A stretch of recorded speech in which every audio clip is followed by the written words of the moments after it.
Hi everyone, welcome back to my channel Study Well Banikil. Today మన topic వచ్చేటప్పటికి importance of software engineering.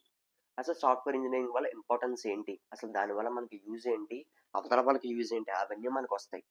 ఓకేనా. మెయిన్గా software engineering వల్ల importance ఏంటి, దానివల్ల మనకి వచ్చే బెనిఫిట్స్ ఎలా ఉంటాయో కొన్ని ఇంపార్టెన్సెస్ కూడా ఉంటాయి. ఇది కూడా మనకి ఎగ్జామ్లో అడిగే ఛాన్స్ ఉంది, అందుకే ఇది కూడా నేను రికార్డ్ చేస్తున్నాను. ఇది మీకు 4 మార్క్స్లో అడగచ్చు, ఆర్ఎస్ డైరెక్ట్గా 2 మార్క్స్ డెఫినేషన్ కింద కూడా అడగచ్చు, లేకపోతే 5 మార్క్స్ కింద కూడా అడగచ్చు. ఎందుకంటే మన జేఎన్టీకే ప్యాటర్న్ కానీ డిగ్రీలో కానీ ఒకేలా అడగాలని అయితే లేదు. ఒక టాపిక్ అనేది మనకి ఎక్కడైనా యూజ్ అవ్వచ్చు, అందుకనే ప్రతి పాయింట్ ఇంపార్టెంట్. అందుకే చిన్న చిన్న క్వశ్చన్స్ని కూడా నేను మీ ముందుకైతే తీసుకొస్తున్నాను బెటర్గా. అందుకే మన ఛానల్ కంపల్సరీగా మిస్ అవ్వకుండా ఉండడానికి మన ఛానల్ అయితే సబ్స్క్రైబ్ చేసుకోండి, బెల్ ఐకాన్ కూడా యాక్టివేట్ చేసుకుని ఆన్లో పెట్టుకోండి. ఎప్పుడైనా నేను వీడియో అప్లోడ్ చేస్తే మీకు నోటిఫికేషన్ అయితే వస్తుంది. ఓకేనా. ఏదైతే పీపీటీ మీకు ఇక్కడ ఎక్స్ప్లెయిన్ చేస్తానో ఆ పీపీటీ అనేది నేను డిస్క్రిప్షన్లో ప్రొవైడ్ చేస్తాను. టెలిగ్రామ్లో అప్లోడ్ చేస్తాను ఈ పీపీటీని. టెలిగ్రామ్ లింక్ అనేది నేను డిస్క్రిప్షన్లో ప్రొవైడ్ చేస్తాను. టెలిగ్రామ్ ఛానల్లో జాయిన్ అయ్యి మీరు మన పీపీటీస్ని అయితే యాక్సెస్ చేయొచ్చు. మన టెలిగ్రామ్ ఛానల్లో డిఫరెంట్ సబ్జెక్ట్స్ ఆఫ్ పీపీటీస్ కూడా ఉంటాయి.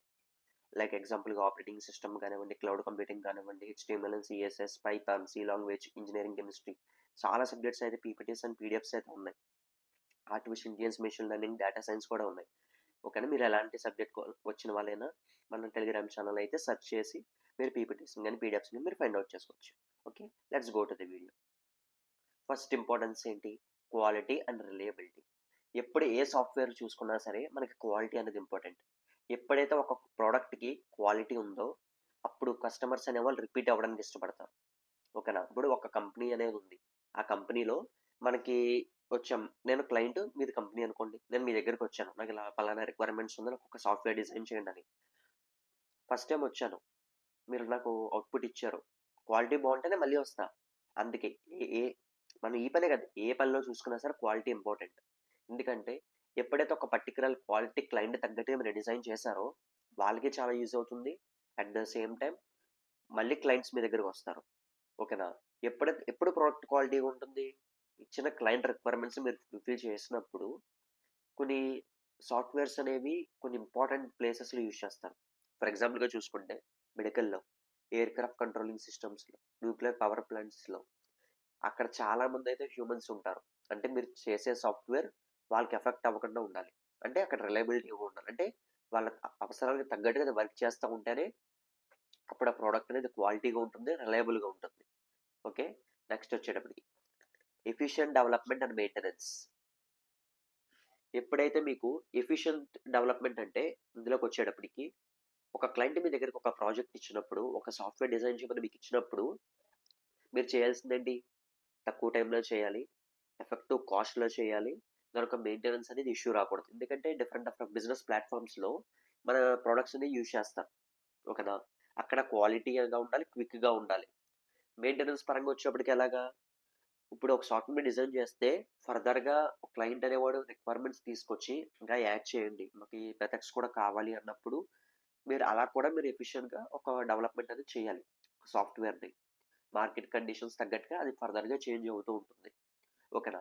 ఆ సిచ్యువేషన్ వచ్చేటప్పుడు కొత్త సాఫ్ట్వేర్ డిజైన్ చేయకుండా ఎగ్జిస్టింగ్ సాఫ్ట్వేర్ని అలా డెవలప్ చేసే విధంగా మీరు తయారు చేయాలి. ఓకేనా. అది ఎఫిషియెంట్ డెవలప్మెంట్ అండ్ మెయింటెనెన్స్ అంటే. నెక్స్ట్ వచ్చేటప్పటికి కాస్ట్ సేవింగ్స్. కాస్ట్ సేవింగ్స్ అంటే ఏంటి, మీకు ప్రీవియస్గా చెప్పినట్లు ఎర్రర్స్, బగ్స్ అనేవి చాలా తక్కువగా ఉండాలి, మెయింటెనెన్స్ కాస్ట్ అనేవి చాలా తక్కువగా ఉండాలి, అంటే మెయింటెనెన్స్ ఎక్కువ కాకూడదు, అదే చూసుకోవాలి. నెక్స్ట్ ఎప్పుడైతే మనకి పెర్ఫార్మెన్స్ అనేది ఎఫిషియన్సీ అనేది ఉంటుందో అప్పుడు రెగ్యులర్గా మన ప్రాజెక్ట్ని టచ్ చేయాల్సిన అవసరం ఉండదు. నెక్స్ట్ స్కాలబిలిటీ అండ్ ఫ్లెక్సిబిలిటీ అని ఉండాలి. ఆ రెండు ఉన్నప్పుడు మనకి ఆ ప్రోడక్ట్ అనేది, సాఫ్ట్వేర్ అనేది మనకి వెల్గా ఉంటుంది, అంటే కరెక్ట్గా ఉంటుంది. నెక్స్ట్ సెక్యూరిటీ అనేది ఎక్కువగా ఉండాలి. ఎప్పుడైతే మనం ఒక సాఫ్ట్వేర్ డిజైన్ చేసిన తర్వాత టెస్టింగ్ టీమ్ పంపిస్తామో ఆ టెస్టింగ్ టీంలో ఏదైతే ప్రిన్సిపల్స్ ఉంటాయో ప్రతి ప్రిన్సిపల్స్ని చెక్ చేయాలి. అక్కడ మనకి ఎలాంటి సైబర్ అటాక్స్కి వెళ్ళే ఛాన్సెస్, వల్నరబిలిటీస్ అందులో ఉండకూడదు. అలాగే ఒక సాఫ్ట్వేర్ అనేది మనం డెవలప్ చేయాలి. అలా డెవలప్ చేసినప్పుడే దానికి వచ్చే సైబర్ థ్రెట్స్ అనేవి కూడా చాలా తక్కువగా ఉంటాయి, వల్నరబిలిటీస్ అనేవి కూడా తక్కువగా ఉంటాయి. అలా ఉండేలా చూసుకోవాలి. అది ఒక మెయిన్ పాయింట్ అనేది, దాని ఒక ఇంపార్టెన్స్ అనేది మెయిన్. Enhanced user experience. ఇప్పుడు ఒక సాఫ్ట్వేర్ అనేది మనం యూజ్ చేసేటప్పుడు ఎగ్జాంపుల్గా చెప్తాను, ప్రతి ఒక్కళ్ళు ఐఫోన్ యూజర్ ఇంటర్ఫేస్ని బాగా ఇష్టపడతారు. ఎందుకంటే చాలా స్మూత్గా ఉంటుంది, యూజర్ ఫ్రెండ్లీగా ఉంటుంది. అదే మనకి వన్ ప్లస్లో ఆక్సిజన్ ఓఎస్ కూడా ఇన్స్టల్ స్టేజెస్లో చాలా బాగా ఇష్టపడ్డారు. ఎందుకంటే దాని యొక్క యూజర్ ఎక్స్పీరియన్స్ బాగుందని. అక్కడ మనకి యూజర్ అనేవాడు సాటిస్ఫై అవ్వాలి, లాయల్టీగా ఉండాలి, అల్టిమేట్గా బిజినెస్ అనేది సక్సెస్ అవ్వాలి. ఇప్పటికీ చాలా మంది వన్ ప్లస్ ఫోన్స్ కొన్నారంటే ఆ యూజర్ ఎక్స్పీరియన్స్కి అట్రాక్ట్ అయిన వాళ్ళు. ఓకేనా? అది ఒక యూజర్ ఎక్స్పీరియన్స్, ఆ ఓఎస్ అనేది యూఐ అనేది అంత పర్ఫెక్ట్గా ఉందని. అలాగే ఏదైనా సాఫ్ట్వేర్ అనేది మన దగ్గరికి వస్తే డెవలప్ చేయమని ఈ కీ పాయింట్స్ని ఎక్కడ మనం మిస్ అవ్వకూడదు. Next risk management. Risk management కూడా మనకి ఎందులోకి వస్తుంది? ఎప్పుడైతే ఒక సైబర్ అటాకర్స్ అనేవాళ్ళు ఆర్గనైజేషన్ మీద ఒక సాఫ్ట్వేర్ని హ్యాక్ చేయడానికి ట్రై చేస్తే, మనం ఏదైతే మన సాఫ్ట్వేర్ డెవలప్ చేస్తున్నామో, డిప్లాయ్ చేస్తున్నామో, అక్కడ రిస్క్స్ అనేది మనకు మేనేజబిలిటీగా ఉండాలి. ఎలా అంటే ఇప్పుడు ఫర్ ఎగ్జాంపుల్ మన ఒక సాఫ్ట్వేర్లో డిఫరెంట్ ప్లేసెస్లో మన డేటాని స్టోర్ చేస్తాం. వన్స్ ఒక అటాకర్ అనేవాడు దానికి అటాక్ చేయడానికి వచ్చాడు. ఫస్ట్ దానికి అటాక్ చేసినట్టు మనకు తెలిసింది, ఐడెంటిఫై అయింది. ఈ గ్యాప్లో రెస్ట్ ఆఫ్ ఏదైతే ఉన్నాయో దానికి వెళ్ళకుండా మనం చూసుకోవాలి. అంటే ఆ విధంగా ప్యాటర్న్లో మన సాఫ్ట్వేర్స్ అనేవి డెవలప్ చేయాలి. ఓకేనా? అలా చూసుకోవాలన్నమాట. By identifying and mitigating potential risk, business can minimize the impact of the software failures and ensure business continuity. అంటే ఒక సాఫ్ట్వేర్ మీద వాళ్ళు చేస్తున్నప్పుడు ఆ ఇంపాక్ట్ ఎలా అయితే ఉంటుందో అది చాలా తక్కువగా ఉండాలి. ఓకేనా? అలా ఎప్పుడైతే ఆ అటాక్ జరిగే ఛాన్సెస్ అనేవి, పొటెన్షియల్ రిస్క్ అనేది తక్కువగా ఉంటుందో అప్పుడే ఫర్దర్‌గా అయినా సరే ఆ సాఫ్ట్వేర్ అనేది ఫెయిల్ అవ్వకుండా చూసుకోవచ్చు. బిజినెస్ అనేది ఫర్దర్‌గా కంటిన్యూటీ అవుతుందనమాట. Next environmental benefits. ఎప్పుడైతే ఒక సాఫ్ట్వేర్ అనేది ఒక ఆర్గనైజ్డ్‌గా మనం డిజైన్ చేసామో అది ఎనర్జీ కన్జంప్షన్ కూడా తక్కువగా ఉండాలి. ఇది దీనికి ఒక ఎగ్జాంపుల్ చెప్తాను. కొన్ని మొబైల్స్‌ని ఎగ్జాంపుల్‌గా తీసుకుందాం. కొన్ని మొబైల్ కంపెనీస్ సాఫ్ట్వేర్ డిజైన్ చేసుకుంటాయి. కొన్ని పర్టిక్యులర్ అప్లికేషన్స్ వాడేటప్పటికి బ్యాటరీ కన్జంప్షన్ అనేది ఎక్కువగా అయిపోతుంది. ఓకేనా? అలా అవ్వకుండా వాళ్ళు తీసుకురావడమే అక్కడ మెయిన్ ఇంపాక్ట్ అనేది ఉంటుంది. ఇప్పుడు కొన్ని ఫోన్స్ చూసుకున్నట్లయితే గేమింగ్ ఆడేటప్పటికి ఎక్కువ పర్సెంట్ డ్రాప్ అవుతుంది. కొన్ని ఫోన్స్ చూసుకుంటే చాలా తక్కువ పర్సెంట్ డ్రాప్ అవుతుంది. అక్కడ వాళ్ళు ఏదైతే ఓఎస్ ఆప్టిమైజేషన్ చేశారో బ్యాటరీ తగ్గట్టుగా, అలా చేస్తే ఏమవుతుంది?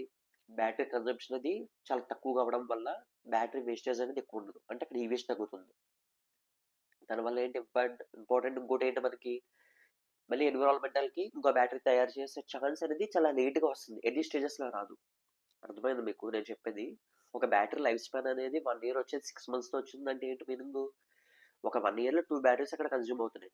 అదే మనం ఎఫిషియెంట్‌గా తయారు చేసినట్లయితే ఇయర్‌కి ఒక బ్యాటరీయే తగ్గుద్ది. అక్కడ ఈ వేస్ట్ తగ్గుతుంది. At the same time environment మీద ఇంపాక్ట్ అనేది చాలా తక్కువగా ఉంటుంది. ఇక్కడ ఎలా అయితే మీకు బ్యాటరీ ఎగ్జాంపుల్ చెప్పానో, అక్కడ సాఫ్ట్‌వేర్ డెవలప్‌మెంట్ చేసే చోట కూడా ఈ ప్రొసీజర్ అనేది అప్లై అయితే మనకి ఎనర్జీ కన్జంప్షన్ అనేది తక్కువగా ఉంటుంది. ఈ వేస్ట్ తగ్గుతుంది. ఎన్విరాన్మెంట్ పడే ఎఫెక్ట్ తక్కువగా ఉంటుంది. ఇది సాఫ్ట్‌వేర్ డెవలప్‌మెంట్ అండ్ డిప్లాయ్‌మెంట్. ఓకేనా? ఇది. మెయిన్‌గా కంక్లూజన్‌కి వచ్చేటప్పటికి ఏంటంటే, ఎప్పుడైతే ఒక సాఫ్ట్‌వేర్ అనేది మనం చాలా కీ రోల్ ప్లే చేస్తది. ఒక వైటల్ రోల్ ప్లే చేస్తది. అది క్వాలిటీలో గాని, రిలయబిలిటీలో గాని, ఎఫిషియన్సీలో గాని, సెక్యూరిటీలో గాని, ఎంటైర్ సిస్టమ్‌లో. అందుకే ఎప్పుడైనా ఒక సాఫ్ట్‌వేర్ డిజైన్ చేసేటప్పుడు అది మెయిన్‌గా బిజినెస్‌కి సక్సెస్ అవ్వడానికి ఉపయోగపడాలి. ఇన్నోవేషన్‌కి ఉండాలి. ఎన్విరాన్మెంటల్‌లో సస్టైన్ అవ్వాలి. ఎప్పుడైతే ఎన్విరాన్మెంటల్‌లో అది సస్టైన్ అయ్యిందో దాని రన్ అనేది ఎక్కువగా ఉంటుంది.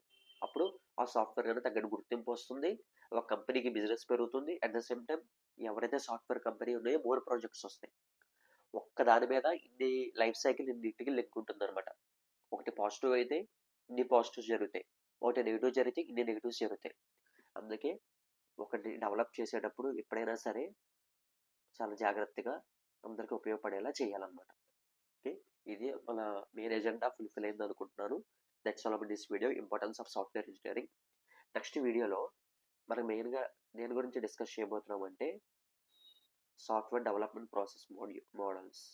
ఇందులో మనకి చాలా మోడల్స్ ఉంటాయి. Waterfall model, V shape model ఇంకా చాలా ఉంటాయి. ఆ ప్రతిదీ మనం డిస్కస్ చేద్దాం. ఎలాంటి ప్రాబ్లమ్ అయితే లేదు. ఈ వీడియో గనుక మీకు నచ్చినట్లయితే మా ఛానల్ అయితే లైక్ చేయండి, సబ్స్క్రైబ్ చేసుకోండి, బెల్ ఐకాన్ యాక్టివేట్ చేయండి. ఎవరైతే సాఫ్ట్‌వేర్ ఇంజినీరింగ్ నేర్చుకుంటున్నారో మీ ఫ్రెండ్స్ కూడా వాళ్ళకైతే షేర్ చేయండి. That's all about this video. Bye friends. మీకు ఏదైతే నేను ప్రీవియస్‌గా చెప్పినట్టు ఆ పీపీటీ అనేది మన టెలిగ్రామ్ ఛానెల్‌లో ఉంది. ఆ లింక్ అనేది డిస్క్రిప్షన్‌లో ప్రొవైడ్ చేస్తాను. అందులో జాయిన్ అయ్యి మన టెలిగ్రామ్ ఛానెల్ కూడా ఫాలో అవ్వండి. ఓకే. Bye friends.